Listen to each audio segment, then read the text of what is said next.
अस्सलामुअलैकुम। Class 12th में बेटा हमने पढ़ा था क्रिस्टलाइन सॉलिड। क्या था क्रिस्टलाइन सॉलिड में? हमने पढ़ा था regular arrangement of constituent particles. तो उसमें हमने ये भी पढ़ा था regular arrangement of constituent particles for long range. तो आज हम पढ़ने जा रहे हैं crystalline lattice, crystal lattice and unit cell. तो क्रिस्टल लेटिस क्या होता है? क्रिस्टल लेटिस, क्रिस्टल लेटिस भी यही the regular arrangement of constituent particles but in three-dimensional space is called crystal lattice is called crystal lattice। क्या होता है जब हम कंस्टिट्यूएंट पार्टिकल्स को द रेगुलर अरेंजमेंट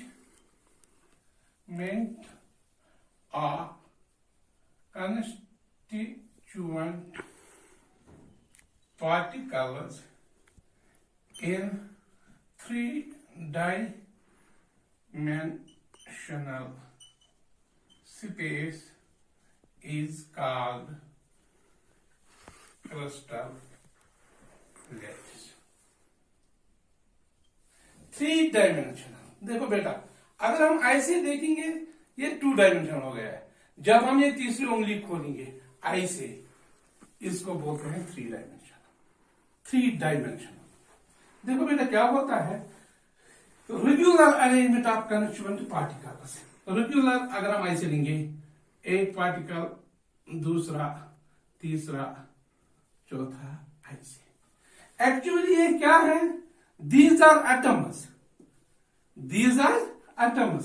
एटम आपको पता है, एटम ऐसे होता है सेफेरिकल, और बीच में इसका क्या होता है? न्यूक्लियस। ये जो डॉट है इसको हम कहते हैं एटम। ये होता है, इसको बोलते हैं हम सेंट्रल पॉइंट। सेंट्रल पॉइंट, यही सेंट्रल पॉइंट हम यहां पर लोकेट करते हैं। चलो देखो, ये इन दो के बीच में और एक एटम, इन दो के बीच में और एक एटम। ये क्यों इन दो के बीच में? अगर बेटा आपको घर में कोई फ्रूट देगा, कहेगा बेटा इसको इन डब्बे में पैक करो, आपको क्या करना है? आपको उसको रेगुलरली अरेंज करना है। अगर आप अच्छी तरह इसको रेगुलरली अरेंज करोगे, उसमें उसकी स्पेस पूरी कंज्यूम हो जाएगी। नंबर 2, कंज्यूम करने से क्या होगा? अरेंजमेंट करने से क्या होता है? इसमें पैकिंग एफिशिएंसी बढ़ती है।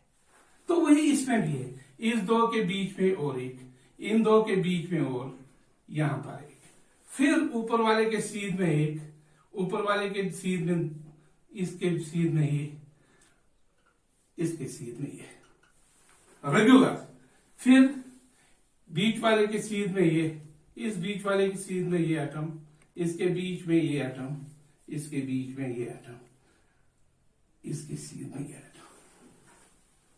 ये जो बेटा है इसको बोलते हैं हम क्रिस्टल लेटिस। क्या बोलते हैं इसको? ये एक लेटिस बन गई आपको, ये एक लेटिस बन गई आपके लिए। जहां पर मैंने आपको बोला ये एक्चुअली एटम होता है। ये क्या होता है? एटम होता है। ये सर्कुलर होता है एटम। इसको हम लेटिस पॉइंट भी बोलते हैं, इसको बोलते हैं हम लेटिस पॉइंट। तो crystal lettuce, the regular arrangement of constituent particles in 3-dimensional space is called crystal lattice। इसके बाद होता है यूनिट सेल। देखो बेटा, जो यूनिट सेल होती है वो क्या होती है? वो रेगुलर अरेंजमेंट होता है, लेकिन वो एक सेल होती है, यूनिट एक होती है। जैसे हम ये मान लीजिए एक दीवार है, जैसे हम इस दीवार को हम लेंगे ईंट यानी ब्रिक से हम इसको बनाएंगे इस दीवार को।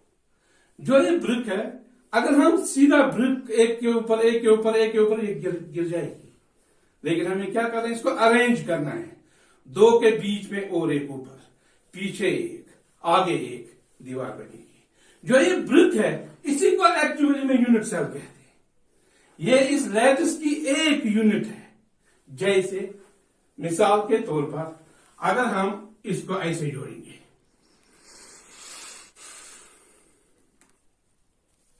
ठीक है,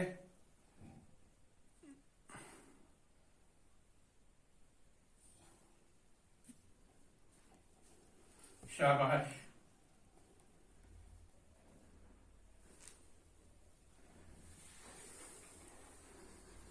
ये बन गई बेटा एक यूनिट सेल, इसको बोलते हैं यहां per unit cell. Unit cell एक वृत्त है ये। अब ऐसे देखो, ऐसे ही फिर हम दूसरा भी बना सकेंगे, ऐसे ऐसे, शाबाश।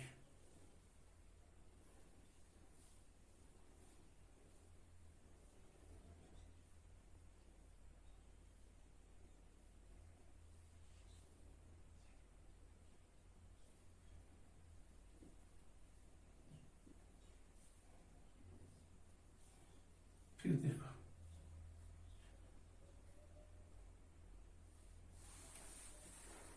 ये दूसरी सेल होगी, एक यूनिट सेल, दूसरी यूनिट सेल, तीसरी, चौथी, रेगुलरली जब हम इनको बनाएंगे तो ये एक लैटिस बन गया है, ये क्रिस्टल लैटिस हो गया है। तो यूनिट सेल का क्या डेफिनेशन लिखेंगे हम? The small 3-dimensional unit, the small 3-dimensional unit which can form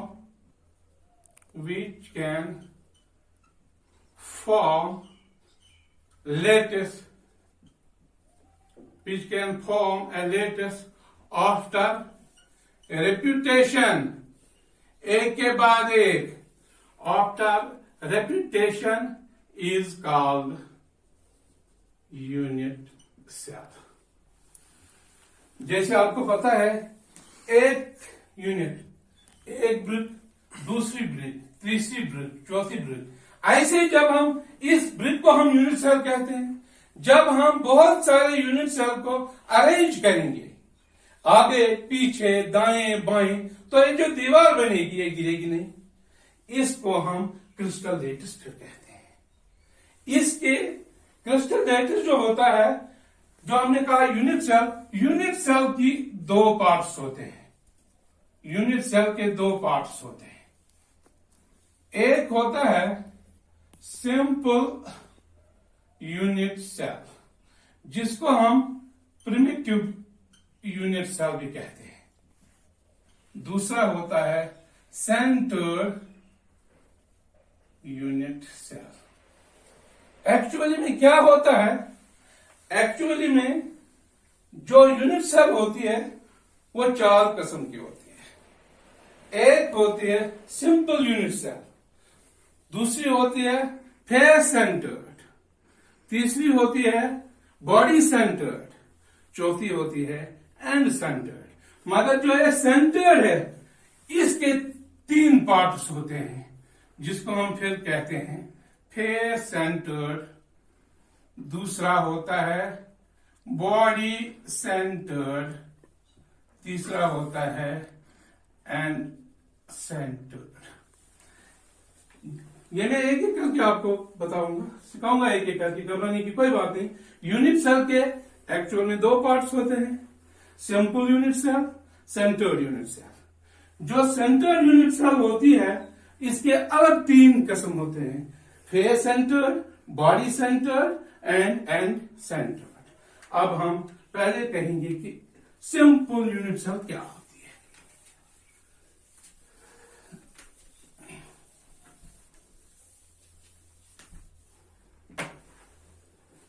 number 1, simple unit cell. Simple unit cell क्या होती है?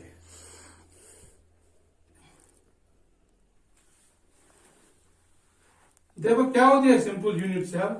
इन which the constituent particles are present at corners only. देखो बेटा क्या होता है, अगर हम एक cubic simple cubic unit cell लेंगे, क्यूबिक सिंपल क्यूबिक सेल, देखो बेटा क्या होता है, ऐसे हम सेल बनाएंगे,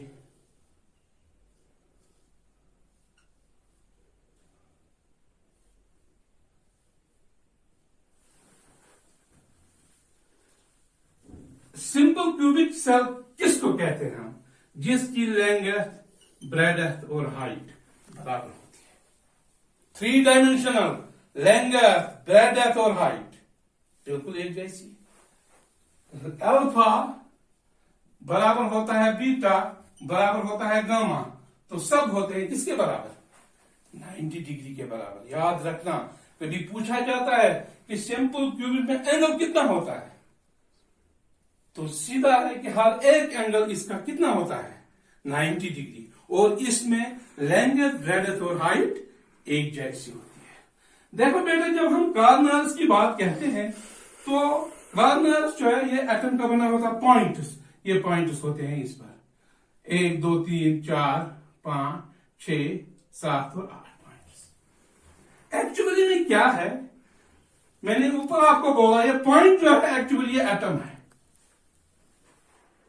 तो सिंपल क्यूबिक सेल में क्या है, जो सिंपल यूनिट सेल हम कहते हैं, इसमें डेफिनेशन हमने कहा कि जो हर एक एटम होता है वो कॉर्नर्स पे होता है। मगर बेटा जब हम इस कॉर्नर की इस पॉइंट की बात करेंगे, जब हम इसको एटम की सूरत में लिखेंगे, सर्कल डालेंगे, तो हमें देखना है नंबर ऑफ एटम्स कितने हैं, यहां पर इसमें नंबर ऑफ एटम्स कितने हैं, किसमें सिंपल यूनिट सेल में कितने एटम्स हैं, वो देखने की बात है। हमारे पास 8 कॉर्नर्स पे 8 पॉइंट्स थे, लेकिन हर एक पॉइंट में एटम का कितना हिस्सा है इसमें। देखो बेटा, जब हम इस कॉर्नर की बात करेंगे तो ये देखो, अगर हम ऐसे डालेंगे तो ये हाफ, तो इसमें तो हाफ तो खाली है, यहां से यहां तक हाफ तो खाली है। हाफ के बगैर जब हम इसको और हिस्से करेंगे तो इसको 4 हिस्से होते हैं, तो 4 हिस्सों में से ऐसे 2 हिस्से फिर खाली है, ये देखो, बस 2 ही हमारे इस क्रिस्टल के अंदर, इस सेल के अंदर है। सिर्फ इसका मतलब है, अगर इसका आधे का तो हो गया 1/4 1/4 5 6 7 8 1/8, वो इसका जो है 1:8 जो है इसके अंदर है एटम का हिस्सा। तो जब हम लेंगे 1/8 इज इक्वल टू 8 कैंसर, गोया कि सिंपल यूनिट सेल में एक एटम होता है। समझे नहीं आप, यहां पर इस मेरे कहने का मतलब है, यहां पर जो पॉइंट है ये एक एटम है। जब हम एटम, मैंने बोला एटम सफेद होता है, सफेद के बीच में जो होता है उसको न्यूक्लियस कहते हैं, ये एटम का बीच वाला हिस्सा है। जब मैंने इस पॉइंट पर सर्कल डाला, जो अंदर हिस्सा रहा किसमें, इस सेल में, वो 1/8 के बराबर है। इस सर्कल का 1/8 हिस्सा अंदर है, बाकी सब बाहर है। अब ऐसे ही 8 एटम, 8 पॉइंट है, 1 2 3 4 5 6 7 और 8 एटम्स, उनका 1/8वां हिस्सा, तो वो किसके बराबर है, 1 के बराबर। सिंपल मैथमेटिक्स है। दूसरा है इसके बाद जो हमने कहा सेंटर्ड यूनिट सेल में, दूसरा है face centred unit cell, face centred unit cell. देखो बेटा क्या होता है, सिंपल यूनिट सेल में जो एटम्स थे वो कॉर्नर्स में थे। यहां पर भी in which the constituent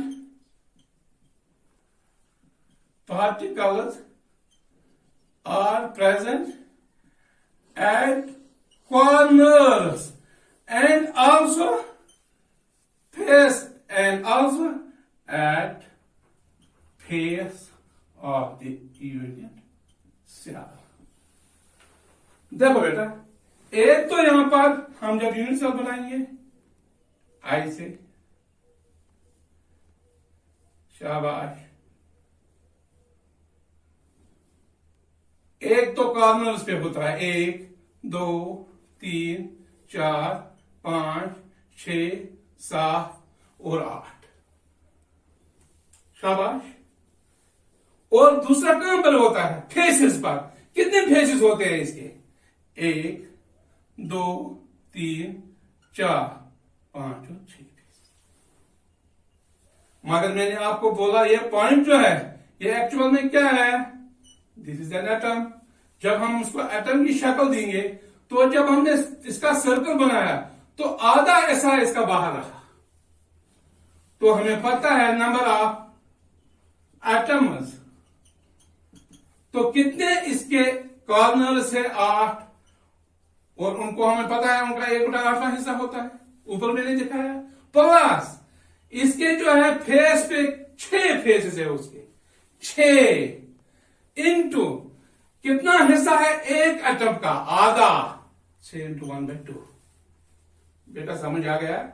8 into 8 ये तो होता है 1, कॉर्नर्स पे तो 1 ही आता है, प्लस 2 3 are 6, 3 1 are 3। इसका मतलब है फिर सेंटर में जो नंबर ऑफ एटम्स होते हैं वो 4 होते हैं। कैसे? एक तो ऐसे ही, क्योंकि कॉर्नर्स पे होता है 1, वो मैंने लिखा 1, और बाकी जो आता है फेसेस तो 6 होते हैं। हर एक फेस में आधा सर्कल आता है, वो है कि 6 इंटू 1/2, वो 3 के बराबर हो गया। 1 + 3 हो गया 4। ये हो गया फेस सेंटर।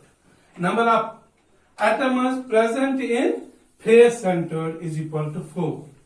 सिंपल में 1, शाबाश। तीसरा क्या है? Body centred. तीसरा है बॉडी सेंटर्ड। तीसरा है body centred, in which constituent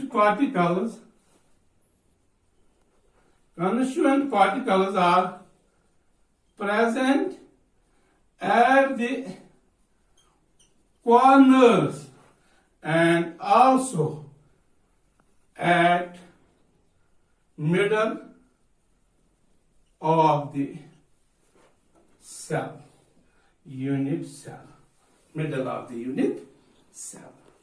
for example, जब हम एक सेल लेंगे, यूनिट सेल लेंगे, शाबाश, ऐसे बेटा, शाबाश, ठीक है। एक तो कॉर्नर्स पे होता है, डेफिनेशन ये है 2 3 4 5 6 7 8, और एक होता है इसके बीच में, ठीक है, इसके बीच में होता है। अब देखेंगे हम नंबर ऑफ एटम्स कितने आएंगे। नंबर ऑफ एटम्स बराबर है, देखो बेटा 8 पे हमने देखा, 8 में से 1/8 हर एक का दिखाया, प्लस ये देखो जब हम इसका सर्कल डालेंगे तो ये पूरा सर्कल में आता है। इसका मतलब इसमें जब पूरा आएगा ऐसे ऐसे, ये तो 1 एटम हो गया, तो फिर +1 क्यों नहीं लिखेंगे हम? ये हो गया 8 और 8 कैंसल, ये 1 + 1, दैट मीन्स 2 एटम्स। समझ आ गया कैसे? 8 कॉर्नर्स पे 1/8 का हिस्सा, प्लस बीच में जो एटम है ये पूरा एटम है, जैसे मैंने ऐसे यहां पर दिखाया, पूरा एटम, पूरा सर्कल हो गया 1 एटम।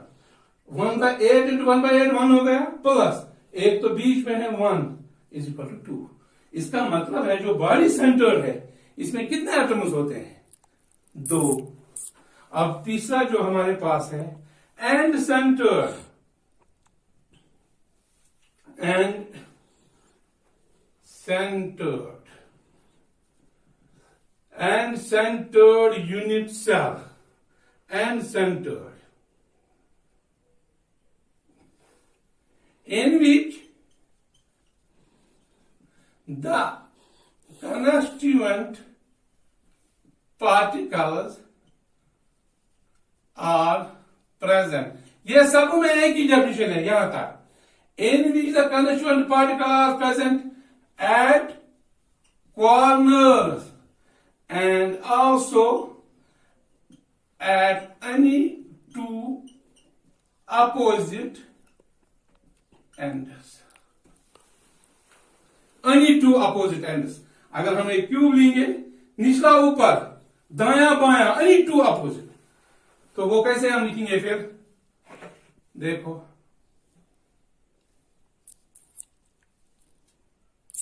शाबाश, ये हमारी यूनिट सेल बन गई.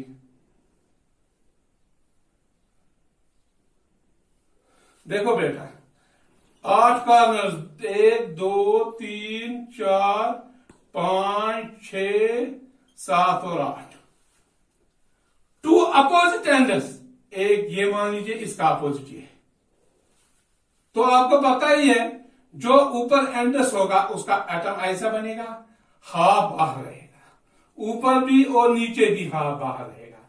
देयरफॉर नंबर ऑफ एटम्स किसके बराबर आएगा? एक तो अपनी ही कहानी चल रही है 8 इंटू 1/8